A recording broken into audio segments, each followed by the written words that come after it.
നിർവാണ ഷഡകം നാലാമത്തെ പദ്യം നമ്മുടെ ആത്മബോധത്തിലേക്ക് എത്തുന്നതിന് കൂടുതൽ നമ്മളെ സഹായിക്കും. അതിൽ നമുക്കൊന്ന് പരിശോധിക്കാം. ന പുണ്യം ന പാപം ന സൗഖ്യം ന ദുഃഖം ന മന്ത്രോ ന തീർത്ഥം ന വേദ ന യജ്ഞഃ അഹം ഭോജനം നൈവ ഭോജ്യം ന ഭോക്ത ചിദാനന്ദരൂപം ശിവോഹം ശിവോഹം.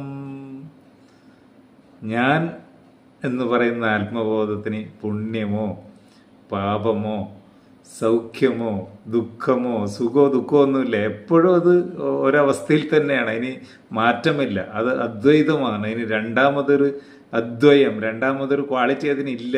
അതെപ്പോഴും സച്ചിദാനന്ദ രൂപമാണ്.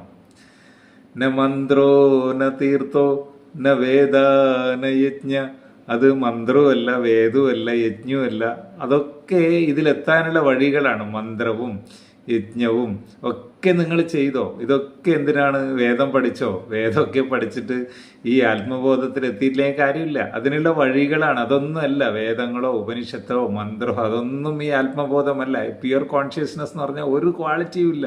നിശ്ചലമായ അനന്തമായ ഡയമെൻഷൻ ഇല്ലാതെ തിങ്ങി വിങ്ങി നിറഞ്ഞു നിൽക്കുന്ന ബോധം. അതാണ് മനസ്സിലാക്കേണ്ടത്. അഹം ഭോജനൈവ ഭോജ്യം ന ഭോക്ത. ഞാൻ എന്തെങ്കിലും അനുഭവിക്കുന്ന ആളോ അല്ലെങ്കിൽ അനുഭവമോ ഒന്നും ഞാനല്ല.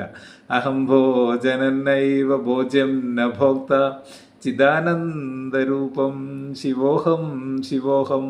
ഇതിനപ്പുറം നമ്മൾക്ക് എന്താ പറഞ്ഞു തരാൻ പറ്റുമോ? ഇതുവരെ പറഞ്ഞത് എന്താണ്? അതായത് ഈ പ്രപഞ്ചത്തിൽ കാണുന്ന ഉണ്ടായി മറയുന്ന ഒന്നും ഞാനല്ല. സൂര്യചന്ദ്രന്മാരായിക്കോട്ടെ, നക്ഷത്രങ്ങളായിക്കോട്ടെ, ഭൂമി ആയിക്കോട്ടെ, ഭൂമിയിൽ കാണുന്ന സർവ്വ ജീവജാലങ്ങളും ആയിക്കോട്ടെ, ഇതൊന്നും ഞാനല്ല. എല്ലാം നിങ്ങൾ നെഗേറ്റ് ചെയ്ത് അവസാനം അനിഷേധ്യമായ നെഗേറ്റ് ചെയ്യാൻ പറ്റാത്ത ഒന്നിലെത്തൂ. അതാണ് നിങ്ങൾ.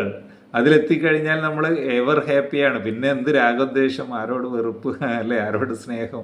അപ്പോൾ അതിലെത്തണമെങ്കിൽ നമ്മളിങ്ങനെ കുറേ അറിവിലൂടെ നമ്മൾ അജ്ഞാനം അകറ്റണം. നമ്മൾ ബ്രഹ്മം തന്നെയാണ്, നമ്മൾ ബോധം തന്നെയാണ് എന്ന് അറിയണമെങ്കിൽ എന്ത് വേണം? നമ്മൾ അജ്ഞാനം അകറ്റണം. അജ്ഞാനം അകറ്റുന്ന എവിടെയാണ്? അജ്ഞാനം അകറ്റേണ്ടത് മനസ്സിലാണ്.